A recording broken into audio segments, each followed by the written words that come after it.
শুরু করছি মহান আল্লাহ তাআলার নামে, যার দয়া ও অনুগ্রহে বাঁচি এবং জীবন ধারণ করি। দুজাহানের বাদশাহ, মুসলিম জাতির শিরোমণি, সর্বশ্রেষ্ঠ এবং সর্বশেষ নবী হযরত মুহাম্মদ সাল্লাল্লাহু আলাইহি ওয়াসাল্লামের জন্মস্থান এই মক্কা নগরী। সামনে যে হলুদ বাড়ি, দোতলা বাড়ি, এখানেই নবী হযরত মুহাম্মদ সাল্লাল্লাহু আলাইহি ওয়াসাল্লাম জন্মগ্রহণ করেছিলেন 570 খ্রিস্টাব্দে। পিতৃভূমির এই বাড়িতেই নবী করিম সাল্লাল্লাহু আলাইহি ওয়াসাল্লাম দীর্ঘদিন বসবাস করেছিলেন।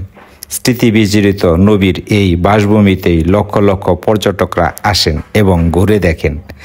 তারা আবেগে আপ্লুত হয়ে পড়েন, নিজের অজান্তেই চোখ বেয়ে পানি গড়িয়ে পড়ে। দর্শনার্থীরা সবচেয়ে কষ্ট পায় আবু জেহেলের বাড়ি দেখে। এই আবু জাহেল, যে কিনা নবীজির এত কাছে থেকেও নবীজির সবচেয়ে বড় শত্রু ছিল, নবীজিকে হত্যার জন্য কতই না চেষ্টা করেছে। আবার এই আবু জাহেল নবীজিকে এতটাই নির্যাতন করেছিল, যার বর্ণনা নবীজি জীবনীতে পাওয়া যায়। পাপিষ্ঠ আবু জেহেলের বাড়িটি হলো এই যে নবীর বাড়ির পাশেই। বর্তমানে এটা টয়লেট হিসেবে ব্যবহার করা হয়। আর নবীজির বাড়িটি এখন লাইব্রেরি, যেখানে কোরআন হাদিস রাখা আছে।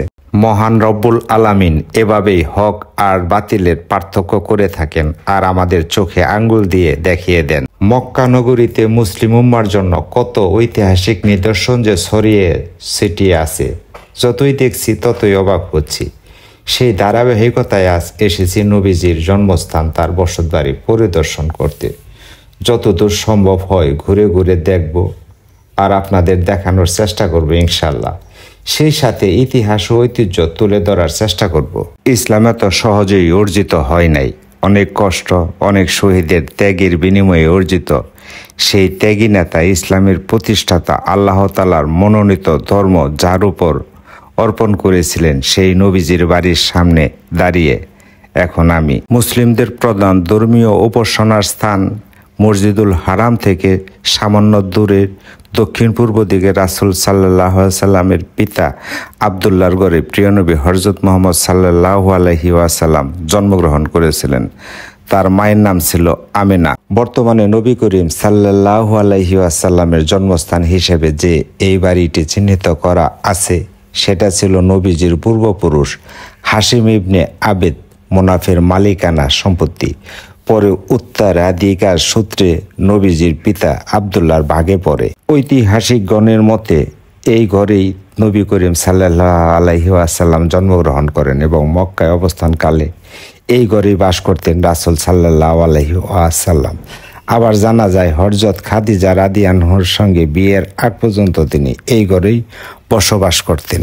যদিও জন্মস্থান এবং বসতবাড়ি এখানেই কিনা সেই বিষয়ে সঠিক কোনো তথ্য নেই, তবুও আদিযুগ থেকেই সৌদির মানুষ, মক্কার মানুষ এই জায়গাকেই নবীর বাড়ি বলে চিহ্নিত করে আসছে। সেই থেকে আজও পর্যন্ত বিশ্বের লক্ষ লক্ষ দর্শনার্থীরাও এই বাড়িকেই নবীর বাড়ি বলে জানে এবং মানে। নবীজির বাড়ি মক্কার হারাম শরীফের খুব কাছে হওয়ায় সারা বছর মানুষের ভিড় লেগেই থাকে। বিশেষ করে উমরা এবং হজে আসা সব হাজিরা জীবনে একবার হলেও নবীজির বাড়ি দেখতে আসেন। বর্তমানে বাড়িটি থেকে একটু দূরে থাকতে হয়, এটা কর্তৃপক্ষের নির্দেশ। শুধুমাত্র অনুমতি পেলে বাড়ির কাছে গিয়ে ঘুরে ঘুরে দেখা যায়। বাড়িটির দেয়ালে একটি সাইনবোর্ডের লেখা চোখে পড়ল, সেখানে বাংলায় লেখা আছে, হে মুমিন ভাই, ইবাদত হিসেবে এই লাইব্রেরি জিয়ারত করা বৈধ নয়। নবীদের জীবন ছিল খুবই সাদামাটা, জৌলুসপূর্ণ জীবন তারা কখনো আশাই করেননি। নবী মুহাম্মদ সাল্লাল্লাহু আলাইহি ওয়াসাল্লামের বাড়ি ছিল খুবই সাধারণ। ইতিহাস থেকে জানা যায় তৎকালীন সময় নবীজির বাড়ির দেয়াল ছিল পাথরের উপর পাথর সারিবদ্ধ করে রাখা এবং চাল ছিল খেজুর গাছের ডাল। এই থেকেই বোঝা যায় নবী করিম সাল্লাল্লাহু আলাইহি ওয়াসাল্লাম কেমন ঘরে বসবাস করতেন।